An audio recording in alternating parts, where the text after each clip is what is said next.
Welcome to Beyond Skepticism. Being skeptic has so many awesome advantages in life, and only being skeptic all the time kinda, at least for me, was really miserable. So on this show, it is my intention to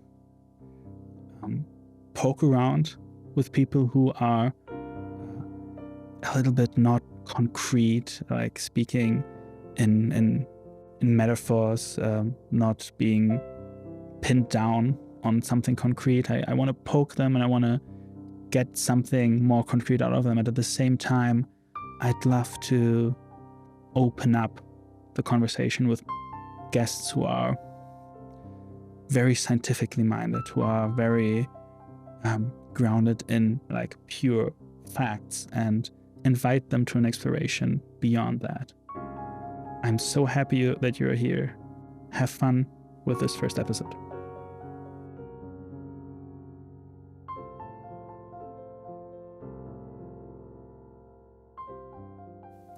Today with me is Michael Neill. He is an internationally renowned coach. He's the author of 6 best-selling books. He has a wonderful podcast that can only recommend, Caffeine for the Soul, and also 2 TED Talks called Why Aren't We Awesomer? And Can a TED Talk Really Change the World? They've both been viewed over 2 million times. Welcome, Michael, to Beyond Skepticism. Thank you very much. It is taking everything in me to not go, good morning, good afternoon, good evening. Well, it's not my show. I'll be fine. I'll be good, I promise. So my first question is, what is coaching? Well, it's a word. The way I think about coaching, the easiest way to describe it is to distinguish it from things like consulting and therapy. So generally speaking, and therapists and consultants, please send your angry emails to Mike. I don't know. I can't give you the email address. But therapy tends to look at what's wrong, where did what's wrong come from, and how can we fix it, mitigate it, accept it. Consulting goes, what's wrong and what strategies can we implement to fix it, change it, address it. Coaching basically just goes, what do you want? And where are you now? And how do we get the best out of you so that you have the best chance of getting from where you are to where you want to go? So your coaching modality had a significant change. It was about... You noticed that too? Well, I did. Can you talk a little bit about what happened? Yeah, so I trained, I did a multiple, at one point I had 9 coaching certifications. So I just did everything. It's like, sure, yeah, I need to learn more. But the primary form of coaching I did for a long time was based on a combination of NLP, neuro-linguistic programming, where I was a master trainer with Dr. Richard Bandler, who created the field, and Paul McKenna. And then other things I picked up along the way that kind of I integrated into what I did. And then I had, and probably this is where the skepticism part comes in, but I had a spiritual epiphany in 2008. And the epiphany in its simplest form was, people aren't broken and don't need fixing. And as somebody who was so broken that, somewhat famous for being broken, like it was, suicidal ideation and depression, and it was a big part of what I would talk about in my seminars and in my books. It was shocking to realize actually I was fine and that I always had been. And it forced me to rethink the way I coached, because suddenly my clients all looked different. And the things that I knew work to help people, even though they're broken, succeed. It didn't make sense anymore. And so my whole coaching changed. That must have impacted your life as well. Can you speak a little bit what changed when you had that insight? Well, we almost went bankrupt. Because it took me a while to adjust, because I was very successful doing what I had done, but I couldn't keep doing it. It wasn't true anymore.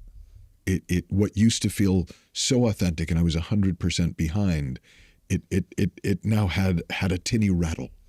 I couldn't say the things that I used to mean when I said, because I knew they weren't true.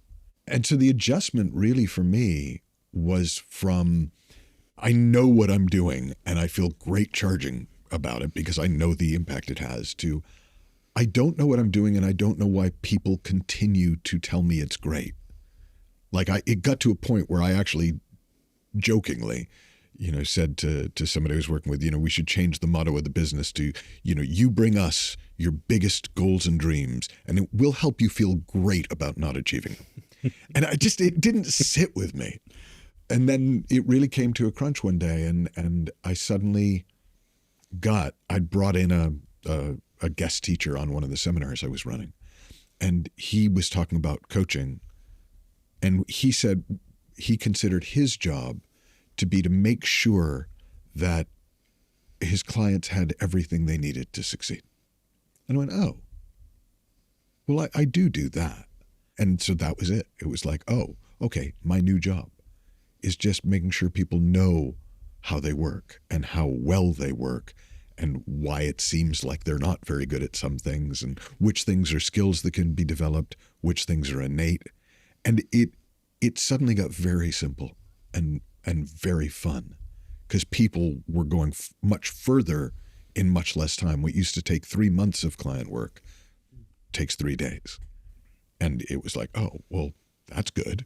And so that, of course, because I now had confidence in it, the business picked back up and, we're all over the world right now. You just mentioned that your coaching still had the impact after, and seemingly even more of an impact.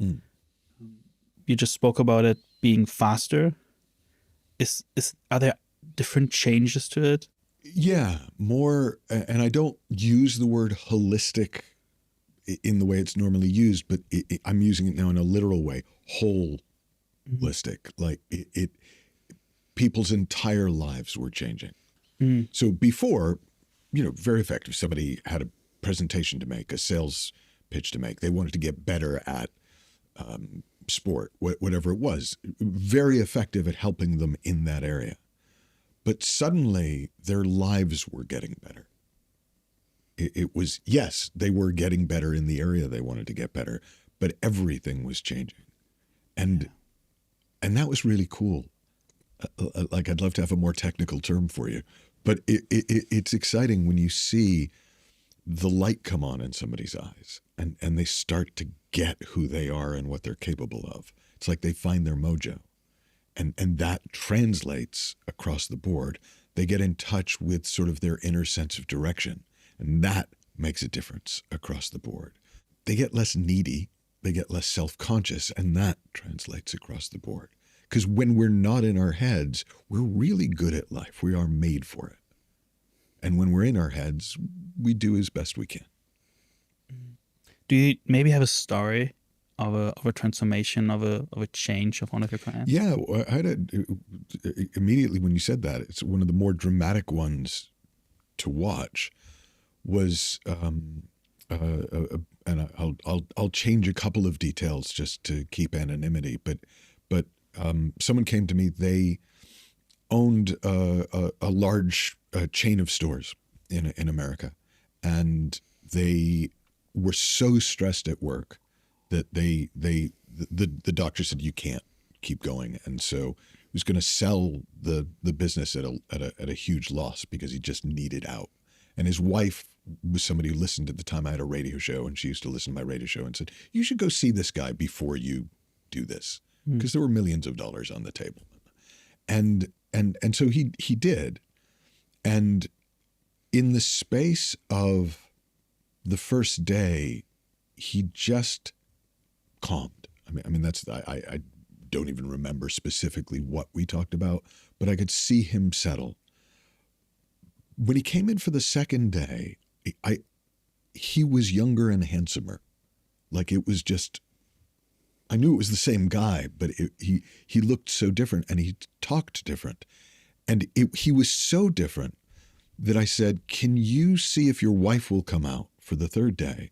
Because I think if you go home like this, she's going to freak. Because I'm a little freaked. So he did. So he flew his wife out. And I thought she'd be thrilled because she was great. Like, he was doing fantastically well.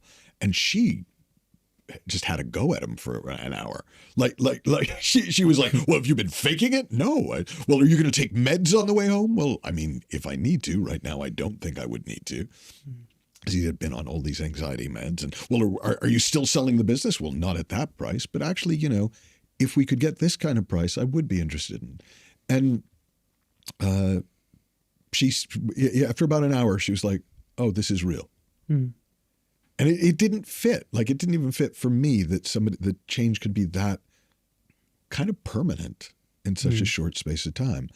But they went home. I got about 6 weeks later, they sold the business at a multi-million-dollar profit and, you know, wound up getting into his local community. And I mean, it was just one of these beautiful things where I would love to say, oh, yes, and I can promise that to everybody. I can't, but it's really cool that it's possible. And I've seen maybe less great stories, but equally in scope, transformations in clients over the years. And that's why it's exciting for me to do, because the person who walks in the door is rarely the person who walks out the door. That sounds like almost too good to be true. Like, it sounds kind of miraculous. Yeah, I know. It does, because it is. Yeah. Can we dive into how, like, it works? Like, we're talking about your coaching for a bit now, like, and then you had that insight that changed the way you see life and the way you see coaching as well. What is that, and why is that so powerful? How far down the rabbit hole would you like to go today? Well, let's start and see how much time will be left. Excellent. Okay. So you know the theory that life is a simulation. It's not, as best I can tell, that far off, except for like the weird, creepy robot bit. Like, I haven't seen evidence of that.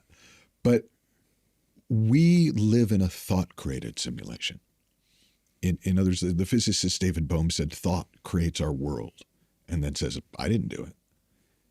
And because our personal reality is made of thought, there's just no other way we can make sense of a world than to create it in our minds with thought. It can change as quickly as a thought can change. And we literally are in a different reality. Now, it's a different personal reality. It's a different simulation. It's not, you know, I'm not saying we're changing the atoms and molecules of the universe. I don't know enough about that to know if it does anything to that. But without question, when I was living in a world where there was constant danger, there was a constant risk of my being killed or attacked, which was the world I lived in, my depression was actually a perfect protection against that, because it leveled the anxiety of living in such a dangerous world. So there was a beauty to it, which I didn't see at the time, sadly. But it actually was my system taking care of itself in the dangerous world it lived in.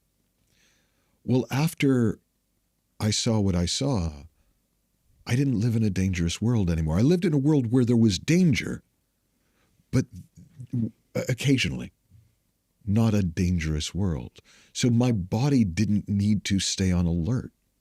And since my body didn't need to stay on alert, it relaxed, and our bodies are meant to relax and heal themselves. Like we're allowed, like the system allows for, adrenaline, cortisol, stress. You know, they say up to 3 hours every 72 hours, right? That's the design, not a ton. So if I was living 24 hours a day under stress, it makes sense why my system was shutting down to take care of itself. But when I wasn't living in that world, my body recovered. My stress levels went down to, every now and again, and the body can handle that. And so suddenly I'm not fighting illnesses all the time. I don't have stomach issues anymore. all the health stuff disappeared. At one point it had gotten so bad I was filming a television pilot and launching a program, and it was, this was going to be my big thing. And this was, oh gosh, I don't remember. I think 2009. But I woke up and I was flying off to work with a client, and my wife said, "What happened to your face?" I was like, "What do you mean?" She said, "Well, look in the mirror." And half my face was like down here. For those of you listening, down here is very low. It's like half my face collapsed, and I had no, I was so busy minded then that I was like, well, look, I mean, I've got to get a flight. If it's still a problem when I come home, I'll go to a doctor. And my wife's like rolling her eyes, but I remember walking the dogs before going to the airport and thinking, well, they can film me from the other side on the TV show, and then thinking, well, and if that doesn't work out, I've always loved radio, so I can just stick with radio. And I mean, in my mind, it wasn't a thing, and it wasn't until I got to the client. So I'd flown up, I got to the client, and after about 5 minutes, the client went, "What happened to your face?" And I was like, I don't know. I woke up this way. And he said, he tried, and 20 minutes in, he said, "Can I take you to the hospital? I'm really uncomfortable right now." And I'm angry at him. I'm like, I've flown up. Fine, take me to the hospital. Well, it wasn't until I got to the hospital and they took one look at me and rushed me past everybody else that I went, oh. And it turned out I hadn't had a stroke, which I now know is what everybody assumed had happened. I had Bell's palsy, which is stress triggered by stress. And so I lived in that. And then afterwards, I just didn't. I didn't live in that world anymore. And so I got my superpowers back. I was back to just being able to be me and not have 3/4 of my energy fighting against, protecting me from this terribly dangerous world I'd been living in. How does that change of perspective happen? Because it seems to me you're not advertising positive thinking or trying to change our mindsets. Unfortunately, positive thinking in a world where everyone is trying to kill you, it doesn't make that much of a difference. Mm-hmm. It's like, oh, okay, well, death might be okay. I mean, heaven sounds nice. It's like that to me is the problem. See, we think of thought as our thinking about stuff. So, well, if I think positively, that's good. And if I think negatively, that's bad. But we don't see the stuff we're thinking about is made of thought. It's part of that simulation. It's part of that thought-created reality. It's not fixed in the way that we think it is. So it's that level, so you could call it second-order thought, that makes a difference. My opinion about the thought-created reality I'm in, changing that doesn't really make much of a difference. Because I might feel a little better, but that's all it does. But when reality changes, well, then life gets easy because we're really smart. We will do what makes sense to do given the thought-created reality, the thinking we have that looks real to us. So if I think aliens are trying to steal secrets from my brain, actually wearing a tin helmet is really smart. I should wear a tin helmet. It'd be nuts not to, right? If I live in a world where people are basically good and will kind of respond in kind to what you put out, then it makes no sense to be on the defensive because I'm only creating more of that. So it's not like a habit I have to break. It's like, why would I do that? If, one of the examples I'll sometimes give, because for a lot of people it makes sense, is we think it's really hard to change a habit. We've been told that.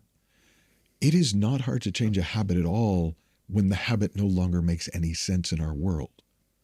So in a world where alcohol, and I'm not, this is not anti-alcohol, but in a world where alcohol is the magical elixir that allows me to relax and be myself every evening and takes the spotlight off me and makes me not self-conscious and allows me to just really be with people and to relax, and you tell me to stop drinking, I might be able to do it, but it's a battle.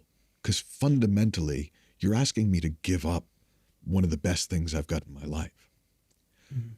But when I see people who've had, and it sounds like a weird phrase, I've never actually used it before, but spontaneous remission from addiction. And it does happen where people just wake up one day and they're done and they never go back. It's because suddenly alcohol doesn't look like that. It looks like rat poison. I've never had anyone come to me and say, can you help me give up rat poison? Like, do you have a technique that will help me, avoid rat poison? It doesn't happen because we just would never go there. That's how change happens, effortless change. Suddenly something just appears completely differently to us. So what we would do about it completely changes. Mm. I can remember the first time I encountered your work, noticing that you seemingly never telling people what to do or what to think. Is that because of this? Well, probably. I mean, but because the first thought that came to my head is, why would I do that? Mm. Like, what would be the value in me telling you what reality you should be living in and how you should be thinking about it?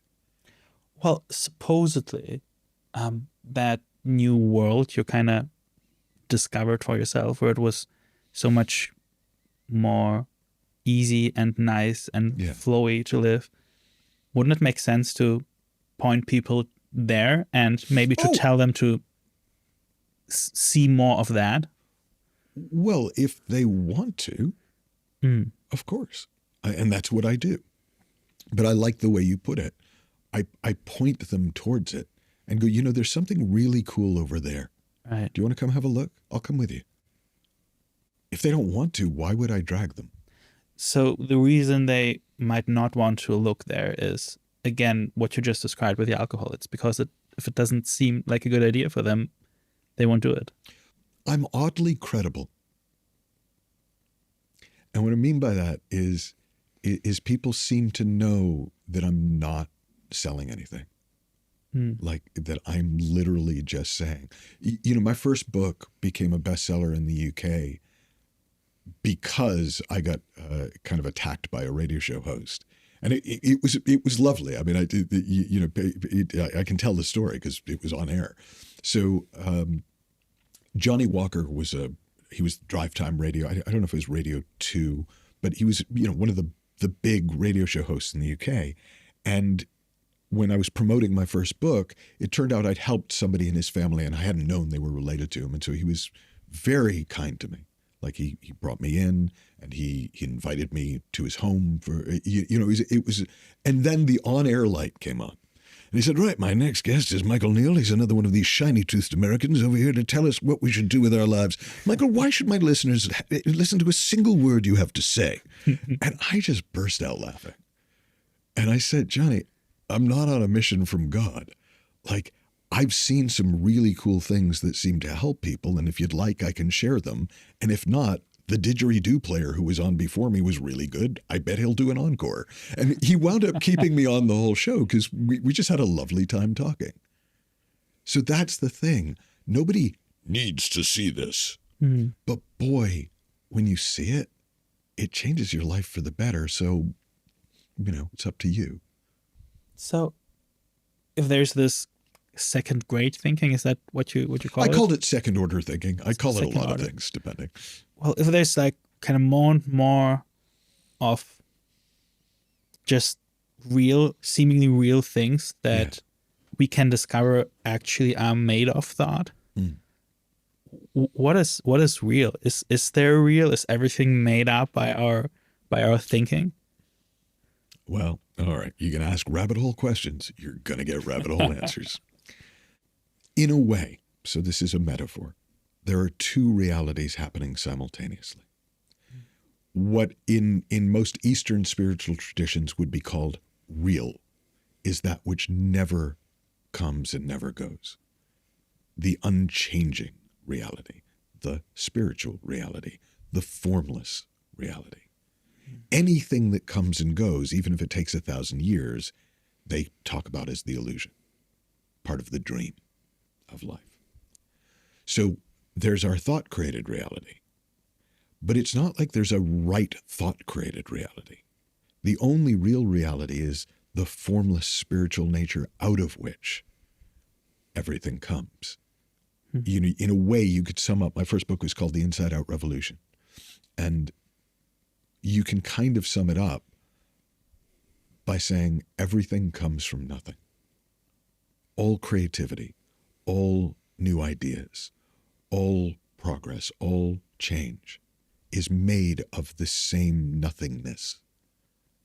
And when you get familiar with it, when you get a feel for it, when you get comfortable in it, it's much easier for the thought-created realities to change because you're not thinking, if that goes, I've got nothing. I do have nothing, but nothing turns out to be great. Now, for the viewers who are maybe currently thinking, what the fuck is he talking about? Really? That I never get that. Like, you're talking about something formless. Is there any way to experience that, to know that? Because wouldn't the moment we like think about it, or the moment like we try to grasp it, wouldn't be gone already? Yes. But for thousands of years, people have found ways of going before thought, going to the space before thought. Some people might call it the space beyond thought, the space inside of which thought comes and goes. So one of my books is called The Space Within. And one of the first people to read all my books is the woman who cuts my hair. Don't know why, but she gets so excited. So I always try and get a preview copy for her. Mm-hmm. And she got The Space Within. And I said, this one might be a little esoteric for you, because not all my books are quite so out there, but the Space Within kind of is. And so, no, I want to read it. And she came, the next time I came in a month later, she said, oh my God, I just have been loving that meditation you teach in the book. And I was pretty sure I don't teach a meditation in the book. So I'm like, oh, which meditation is that? And she said, oh, the one where you focus on the page instead of the words on the page. Now, I didn't share that as a meditation. I shared it as an example that we can find the blank space. You know, we're so used to focusing on the words, we don't see the page. We're so used to focusing on thought, we don't see the space inside of which thought is coming and going. But you can. You can sense it. You can, you know, for some people they would say they see it. But, you know, for me, it's a feeling. There's a very tangible feeling to the intangible. And it's what people are chasing. It's what people are looking for. It's what religion is pointing to at its core, as far as I'm concerned. It's the kingdom of heaven within. It's nirvana in Buddhism. It's the facelessness, the original face that you had before you were born in Zen. They're all pointing to this formless presence that seems to be the nature of the universe and the nature of us. Now, because we have thought, we can create this, and it's awesome. Like, who wouldn't want that? Like, how cool to incarnate. Like, I don't go to a movie to tell myself it's just a movie, it's not real, I go to the movie to enjoy the movie. Like, I think we're here to enjoy being here and what we can do while we're here. But it's really helpful to understand how movies work. So I tell the story sometimes in workshops. When my son was 3 or 4, the Jim Carrey Grinch Who Stole Christmas came out. And the previews for that, he was so terrified. Like, we'd take him to some Disney cartoon, and he'd get so terrified if that preview was on that we had to start asking, will there be a preview for this? What time does the actual movie start? Because he didn't understand movies. So to him, there were real monsters. Well, a year later, he'd figured movies out, and The Grinch Who Stole Christmas became his favorite movie. So it's very similar. When we think our thought-created reality isn't thought-created, it's real, it can be really scary. But when we understand how thought works, even when it's scary, it's kind of fun scary. And even when it's sad, it's kind of nice sad. And even when it's angry, it's kind of like, yeah, powerful angry. And so it's not that you're cutting off from anything, but you're just allowed to experience it because it's not permanent. So that nothingness, that space, is that real? Is that truth with a capital T?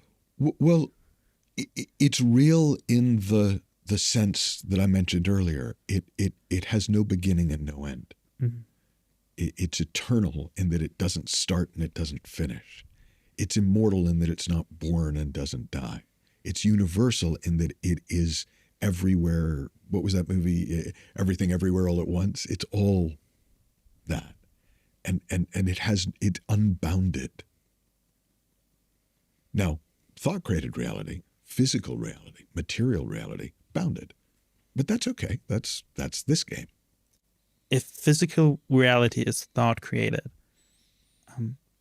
why does it seem to kind of follow certain rules while the content of our thinking kind of is disorganized and sometimes random? I can think something completely random from my last thought. I can't predict what I will think in a minute, but I can pretty accurately predict how physics will work. No, I'm with you. The physical world is remarkably stable. Now, I've been told that it isn't, right? So really smart people have told me, and I know a lot of really smart people, it's fun. They've said, oh no, this thing's in a constant state of flux. You don't even have the same body you had 7 years ago. Like not one cell in your body was there 7 years ago. Like that's kind of wild to think. So even the physical reality, which is way more stable than the pure thought, because pure thought is just pure potential. Like pure thought is magic. Pure thought is fairy dust. It's like Play-Doh. That's what I think of it as. Like, what do you want to make with it today? What reality do you want to create today? But I don't actually sit around going, I want to create a reality where I'm doing a podcast with Michael on skepticism. And I want to say things that every skeptic is rolling their eyes at. That sounds fun. So is it kind of idealist world you have that what's primary is consciousness and matter kind of is appears inside of consciousness? Well, I will say that as my understanding, not as truth, because I don't know. I know that when I put my attention on the formless reality, what I'll call a spiritual reality, spiritual is opposed to material. It's just a way of distinguish formless as opposed to form. I'm not implying anything about supernatural beings. I'm just using the word to distinguish. I am filled with, and sometimes I would describe it as peace. Sometimes I would describe it as expansive potential. Sometimes I would even describe it as love and then get embarrassed that I'm doing that. But it's kind of beautiful and alive and awesome. One of my favorite quotes is from a guy, Reverend Howard Thurman. And he was I just love his story, that he was a student of Gandhi and a teacher of Martin Luther King. So in the 20th century, this is a guy who you kind of know is there to create a better world and form. And he said, don't ask what the world needs. Ask what makes you come alive and go do that. Because what the world needs is people who've come alive. Well, what I see makes people come alive is getting in touch with life itself. And this formless reality is life itself. What I just thought about is also the notion with artists, letting something play the instrument, like something writes the book. Like you're a best-selling author. Can you describe a little bit how that works for you in practice, if it is? It's funny because there's so many cool people have described it in really cool ways, which aren't really much. But like I love, like Bob Dylan says, I just pluck the songs out of the air, and if I don't get them, somebody else will get them. Right? There's, Quincy Jones talks about in any recording session, you got to leave space for God to come in. Right? So for me, it's nothing so dramatic. I start typing. Or if I'm teaching, I open my mouth and let words come out. And I've learned that if I let it flow, at a certain point, it takes on a different flavor. It's no longer, Michael Neill from a small town in Massachusetts who's done cool things in his life. It's something cooler is really the word that I want to use. Now, it's bigger, it's different. Now, it's still me, but it isn't little me. It's informed by, it's connected to, it's coming from deeper soil. And so it has a deeper flavor to it, and it seems to have a different impact. Now, if somebody listens to that and it seems attractive to them, like it's like a nicer, gentler experience of the world, access to infinite wisdom and creativity. Yeah, no, it does sound good. It does, right? No, absolutely. But they just, it sounds good, but they can't grasp what it is. Like they want to, they're open to it, but it all at the end maybe seems to them still like there's like this brain and everything is matter, and we have like an illusion of a self and an illusion of. Is there anything you might point to? Well, the intellect's a funny little guy. Apparently, it's on the way out. I went to a talk in Prague on AI and the future of AI, and basically the message of the talk was, AI is so much better than the intellect that being smart in that way is going to lose its value fairly soon. Which is a bummer if you've got a good, oh man, I cultivated this thing for so long. My family's full of PhDs and scientists, and it's like, oh man. But you cannot grasp formlessness through the intellect. It's just the wrong tool for the job. It's not that you're not smart enough. It's that you can't drink the ocean with a spoon. You've got to use a different part of the mind. You've got to perceive more than think. Now you can. We can use the mind in a receptive way or in an inactive way. And the intellect is a very active tool. But to sense something, you have to quiet the intellect. You have to get it out of the way for a minute. And it doesn't have to be long. But as soon as you do, it's almost like the most common reaction is, oh. Like that sound, I've heard that sound so many times. Oh. You just get it. It's like, I got it now. It's like, I got the joke. You got a joke because it's funny, not because you can explain it. You've got this because you get it, not because, okay, so there is a formless reality, and underneath the formless reality, thought creates. That's not this. So it sounds like there's a deep intuition in us humans to just know about that, grasp it, that is kind of so simple that thinking about it makes it kind of harder. Yeah, it's very much a case that it's so simple that we can't see it. Like I think it was Marshall McLuhan who said, if you learn about water, don't ask a fish, because they're swimming in it. They don't even know what you're talking about. We're all swimming in this. So it's in one sense, it should be the most obvious thing in the world. But in another, we're so used to it, we don't pay attention to it. Our brains evolved for difference because that's how survival happens. Like if I look out and all I see is sameness, I won't notice the tiger hiding outside my cave. So I won't create a next generation. So so the genes that got passed on are the ones that could spot difference. So our brains are really good at spotting difference, but they're not so good at noticing what's constant because it filters out what's constant. It's like background noise. You stop noticing it after a while. Well, God is background noise. A spiritual reality is background noise. So our brains don't notice it because it's always been there. But if we shift attention, if we relax, if we settle, if we make space, we can notice it because we're in it. And once you notice it, because it does feel really good, most people then just want to notice it more and be more present to it. And then it starts to infuse everything. Mm. So there's something about how until we notice it, it's there, but it's kind of like having electricity in a room without a switch. It is there, but you wouldn't know.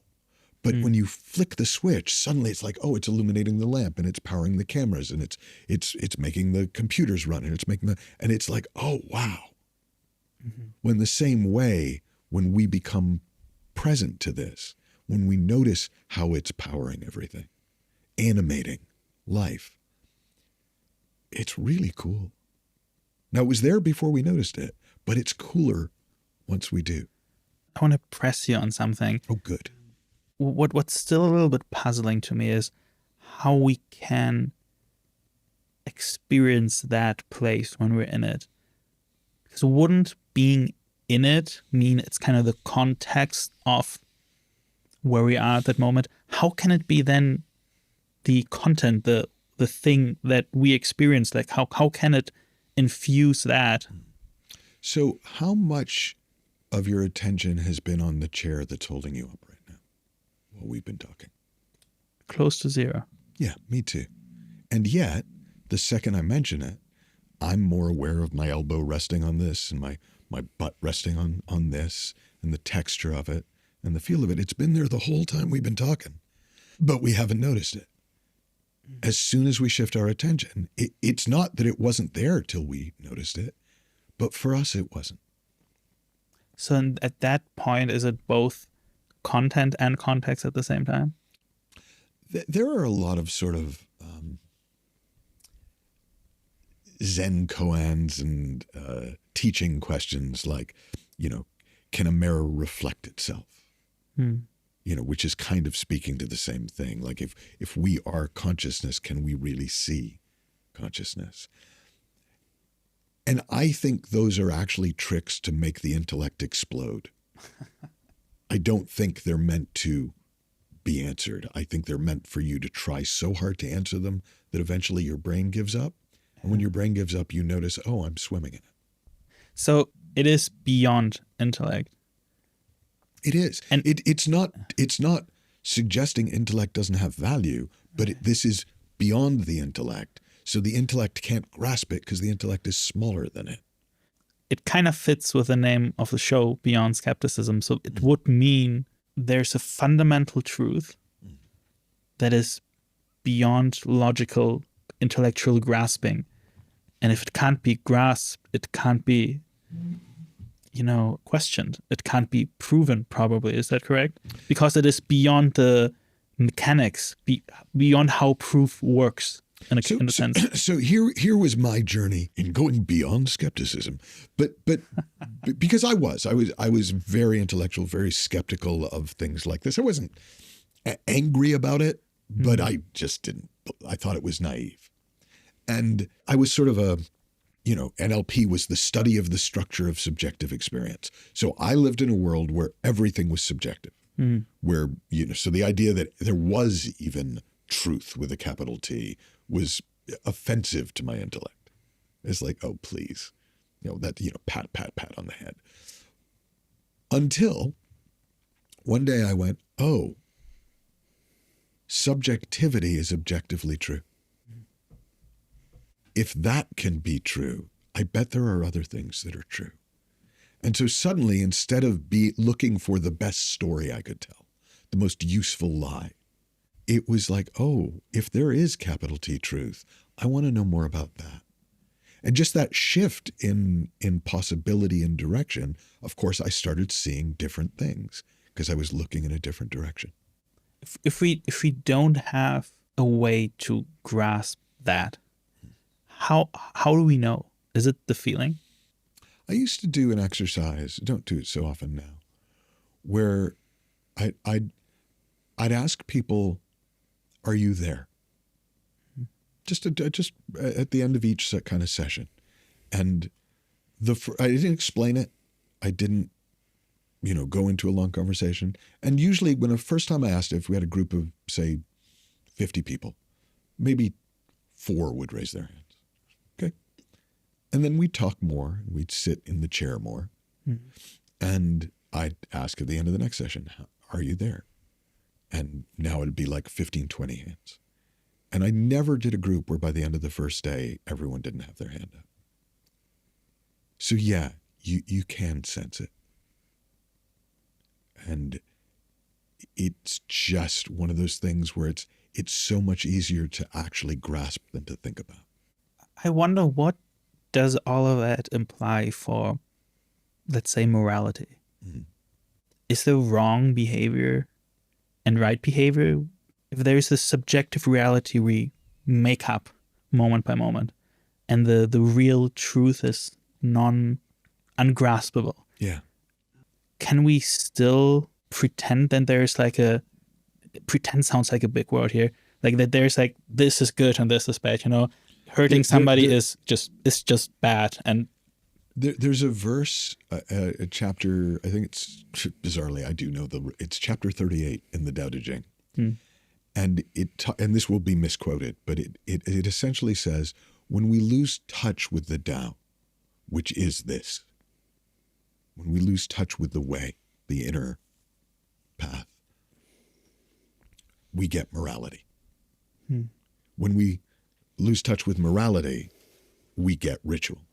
So morality is like our best societal substitute for real-time wisdom. Because in real time, the things we call moral, most of them, the whole not killing and stuff, that's just part, you wouldn't unless you had to. And so there's a translation of the Ten Commandments. There was a guy whose his big contention was that the word for shall and shall not was the same as the word for will and will not, and so that he put forward that it's a mistranslation, and that the more accurate translation would be, when you take God into your heart, you will put no other gods before him. When you take God into your heart, you will not kill. You will not commit adultery. You will not steal oxen or whatever. I don't actually know the Ten Commandments. That's really embarrassing. But, that fits for me. There is an inherent, we could call it morality to life, but it doesn't look, it's not a straight map across to our cultural moralities. But if you're not in touch with this, then making some rules, like, I always thought Moses had it easy because, look, if a bush catches fire and is consumed by flame but isn't burning and starts talking to me, yeah, all right, I'm going to listen, right? I'm going to check to see if I'm tripping on anything, but it's like, I am going to listen. But if I don't have access to the bush, then the stone tablets with the best things the bush told me, yeah, there's a value there. But I'd far rather meet the bush. A lot of the times, an argument for the existence of God is that we would have an objective basis for morality, and it's not all just made up. When I listen to you, it sounds like, well, there is a guidance that when we're in flow with life, we know what to do, what not to do. But then when we're not, that's why rules are made for. Yeah. But then those rules you're speaking about would not be kind of justified, quote unquote, by this unformed, by a God.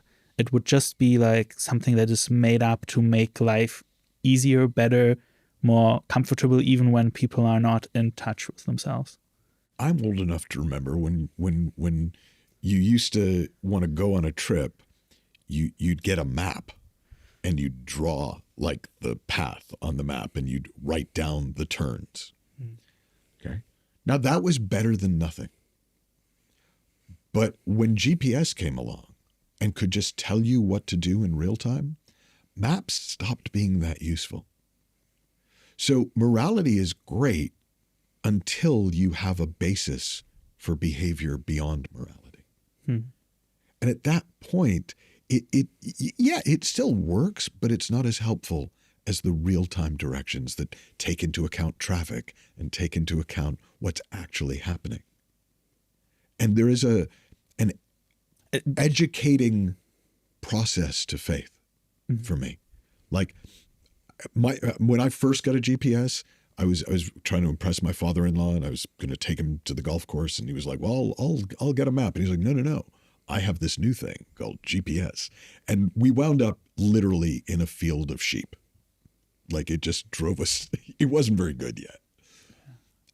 But as it's gotten better, I've learned to trust it more. And it's the same as you get a feel for, oh, I can rely on this. Then you do rely on it. The more you rely on it, the more reliable you see that it is. Still, when we rely on it, we are kind of drawing from truth. We are connected to truth and to the formless in some way. We're connected to reality. And to the allness of reality. Yeah. Like that's what God is for me. Like as soon as you personify God, neat metaphor, right? As soon as you anthropomorphize the energy of life into, like that's makes for interesting conversation. But there's something inherently problematic about seeing God as a father figure in a culture that has daddy issues. Like it's just not a great metaphor. So for me, I don't dispute. It's like if that metaphor works for people, there's a loveliness to it. As a father, I recognize the love I have for my children. But for me, it isn't really that. It's all of it. Sid Banks is a Scottish mystic who a lot of my work is based on what I saw through listening to him. And that first epiphany came while I was listening to him. And he talked about the isness, which is form, the nothingness, which is formless, and the allness, which is all of it. So whether in formless or form, it's the same thing. So it's not like, spirituality and God are over there, and then there's life, and I'm going to go take life over there and once a week and touch base and then go back. It's like, no, we're made of this. Everything is made from nothing. And so we couldn't, with the very first course I taught about this, the theme was, what's not thought and where is God not? But God in the sense that I'm talking about it here, not in the sense of, judgy dad. All of this has quite profound implications on life. I want to talk with you about free will as well. But before that, I'll press you once more. The rules we kind of made up with the best intentions. Yeah. They are just that, made up in your view. They don't have like this divine guidance or anything like that. They might have been inspired from that. Like, I think not killing your neighbor is a good idea. But that's very different from saying that you think it's wrong. Well, see, now you get back to me as a longtime student of subjective realities. It's a trite expression in some ways, but, one man's terrorist is another man's freedom fighter. It really is subjective when you start trying to categorize things morally. But by the same token, it's not hard. I was actually talking about this in a class I was teaching yesterday. Somebody was struggling with this idea of good and bad and right and wrong. Because I often talk about like the world of good, bad, right, wrong is a world of thought. There's no good, bad, right, wrong in nature. Okay, that was kind of what I was wanting to hear. It's not coming directly from nature. It is something we made up, and that works. Right? And it can be helpful, or it can be unbelievably unhelpful. Let's speak about free will. Is there free will, Michael? Depends. Well, tell me more. Okay. So to the extent that I believe myself to be autonomous, as in separate from the universe, connected but separate, then there's clearly free will. And the way that I really exert it is through where I direct my attention. So in any moment, I can be paying attention to my thoughts, to you, to the chair, to the formless reality. Like I can go anywhere. Free will. That's before we even get to behavior. I'm pretty sure, I once was coaching a woman who, and this unfortunately is not uncommon, who blamed herself for being abused. She said, he said, if I did this, he'd hit me, and I did it, so it's my fault. And I the only thing I think to say to her is I said, move my hands. She's like, what do you mean? I said, move my hands. Say anything to me that makes my hands move. And actually, she got it. She got, oh, yeah, nobody can make me. And so that's another aspect that we could call free will. We at that level have free won't. So I have lots of thoughts, but I don't have to act on them. Nope.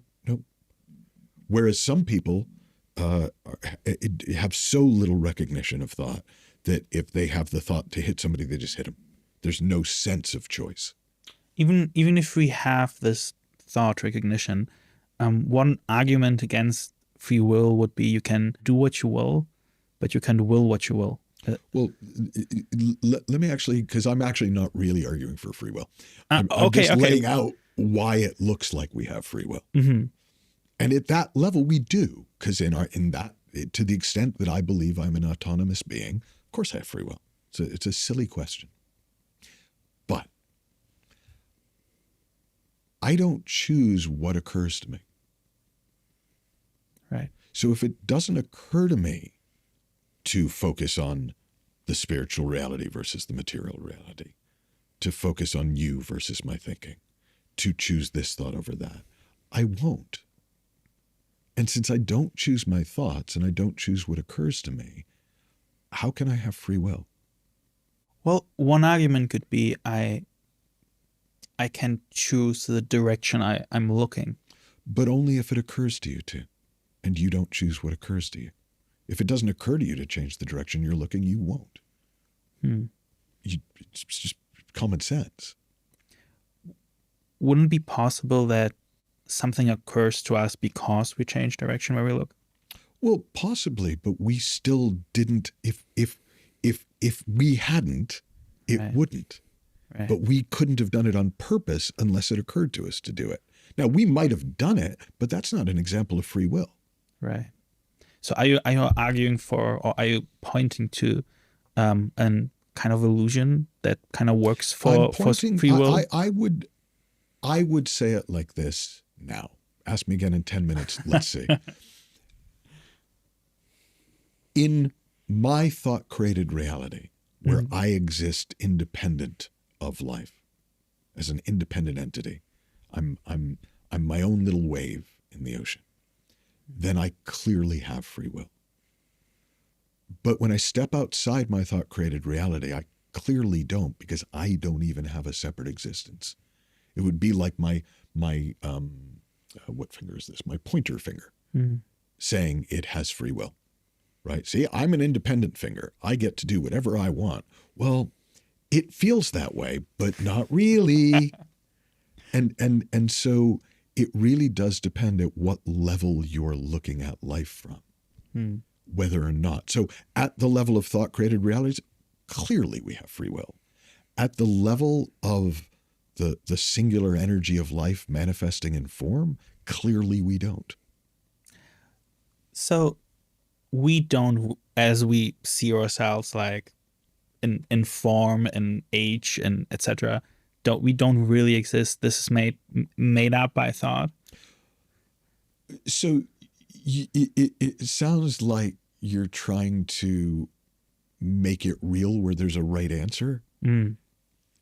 If we're playing in the simulation where we're real, we're real. But it's a simulation.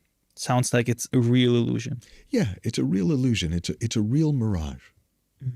So who we really are is that formless, which can be called God, but it's not meant as a persona.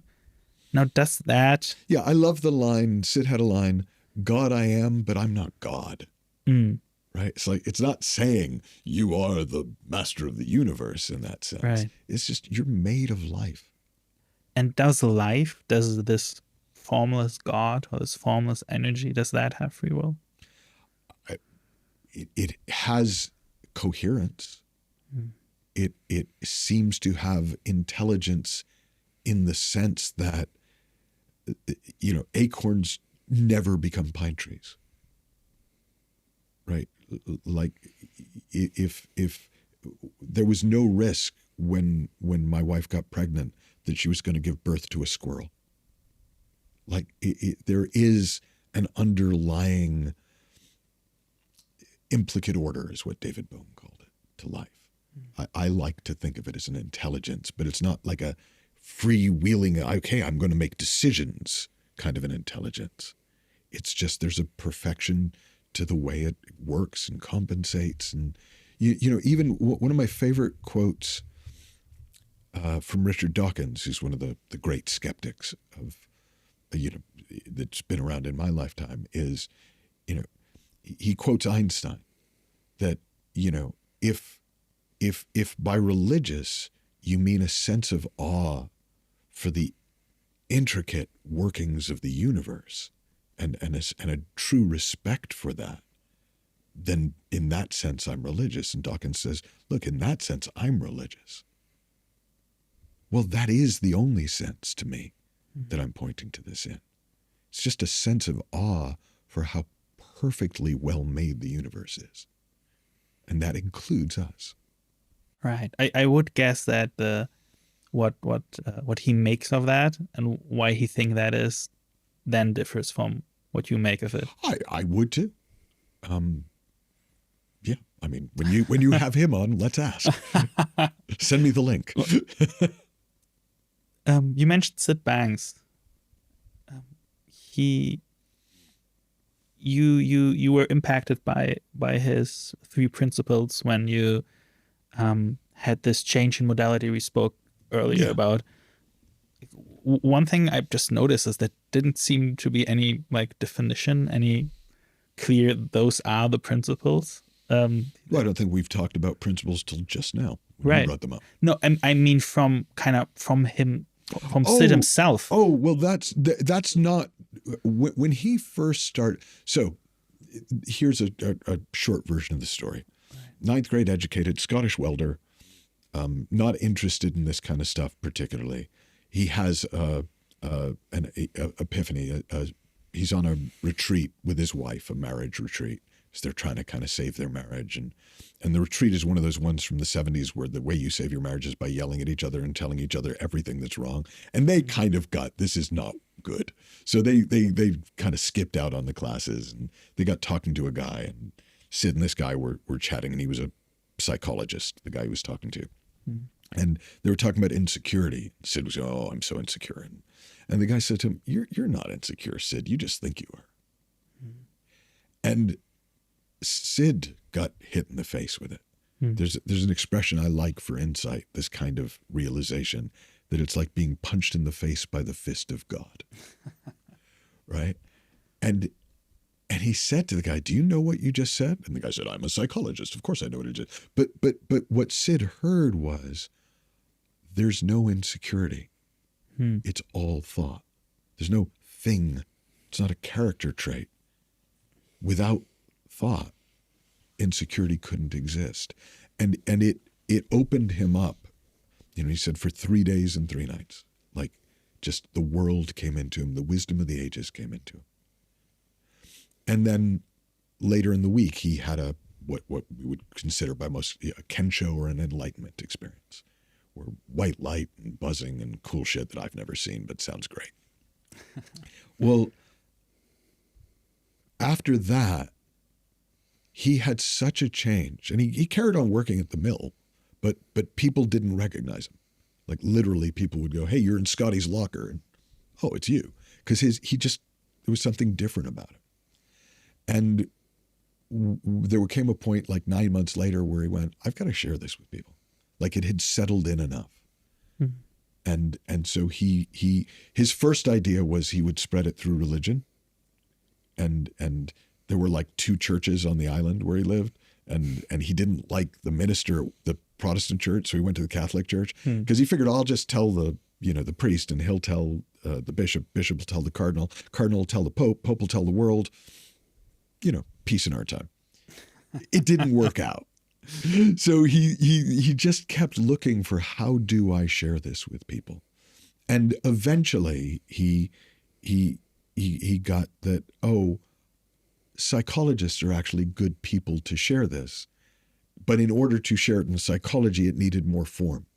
Because when Sid talked about it, it was pretty floaty. I mean, if you think some of the things I've said are out there, right? Grab some early Sid Banks and see how you go. But he learned to talk about it in more psychologically acceptable terms, in terms of 3 underlying principles. Now, he would call them spiritual principles. The psychologists called them, the psychology of mind. But effectively, he said, there are 3 fundamental elements to life that all of life is made from. One being thought, that fundamentally, without thought being like the creative principle, there's no form. Without consciousness, there's no awareness of form. There's no experience of form available. And without an underlying intelligence, a universal mind, the whole thing would just fall apart. So everything is made of those 3 things. So they're the underlying elements, the fundamental elements, the first principles that Aristotle would talk about, the principles of psychology that William James pointed to. And that became the most popular articulation of his work. But it wasn't what he saw. He saw the nature of the universe. It's just really hard to talk about. Very cool. We'll have a little bit time left, but because you do have to leave soon, let's do a quick round, okay? Cool. In psychology, there's kind of a replication crisis, some would say. And there was a project where they conducted replications of 100 studies, and of those, 36% only had significant results. Is that principle of thought, the way we make up our realities, is that partly responsible for that? That the way we psychologically explain it to now can't account for that? I without knowing about the studies, I don't want to say anything that sounds like I know what I'm talking about. The principle of thought, or just the fact of thought, and the way that we live in these, it accounts for most things that don't make sense. Because in my world, it works like this, and you're nuts to say that it doesn't. In your world, it works like that, and I'm nuts to see that it doesn't. So separate realities is more accurate than different perceptions, which suggests there is one reality, and we're just seeing it differently. Literally, you are living in your thought. I am living in mine. And the fact that they overlap is why we can communicate it all. All right. 3 questions more with the ask of a relatively quick answer. All right. So there's this notion. What is the meaning of life? It will be something like that, actually. So in Zen, there's the notion of that then the Zen teacher has nothing to give. Yeah. Is that true for you in your coaching? Well, I'm kind of an expert at nothing. Like, it's kind of my specialty. But again, nothing is the basis for everything. So it sounds clever and it sounds cute, but it's true. Like, you actually already have all the nothing I could give you. But until I point it out, you might not notice. All right. I'll let that land. You asked. Like, one common question in those kind of shows is to ask, like, what would you advise your former self, your young self, in the context of you're not really liking to give advice. I will change that question a little bit. Is there something you already knew as a kid, which you kind of lost in understanding and then kind of rediscovered that you can look back now and see, oh, I knew that from the very start? I was full of life when I was young. I think you could call it a holy terror probably, but not like angry life. Like I just, oh my gosh, I felt deeply. Life was magical to me. And that at a certain point, I became convinced that that was problematic. So I systematically shut it down, not realizing you can't just shut down the bits you don't like without shutting yourself away from all of it. So if I could go back, and I'll kind of answer the question a little more like it was originally phrased, I would first off give the kid a big hug and tell him it's okay. Good things happen later. But I would love to have known that that aliveness was not something to be ashamed of. It was actually God. That would have been nice. Beautiful. Is there anything else we didn't cover yet you'd like to say? Just that, and I mean, it's funny because I know what the title of the show is, and I can imagine the mindset of people listening. But life is delightful if you let it be. Like, it's really fun. It's a hell of an opportunity, and it's just a shame to spend it complaining about it. My other favorite quote, I'll finish with that, from George Bernard Shaw. This is the true joy in life, the being used for a purpose recognized by yourself as a mighty one, instead of a selfish clod of ailments and grievances, complaining that the world will not devote itself to making you happy. Beautiful. Michael and Neill, thank you so much for being here. And I hope at some point maybe we'll see each other for a second round. Nice. Thank you. Thank you. Well, here we are. I hope you enjoyed this. I certainly did. If you'd like to see more of that, different guests from different expertises, different areas, I'll invite you to like, subscribe, and comment. If you have any question left, I'd be happy to answer from my perspective. Maybe I can get Michael to answer a couple of those as well. And hopefully see you soon.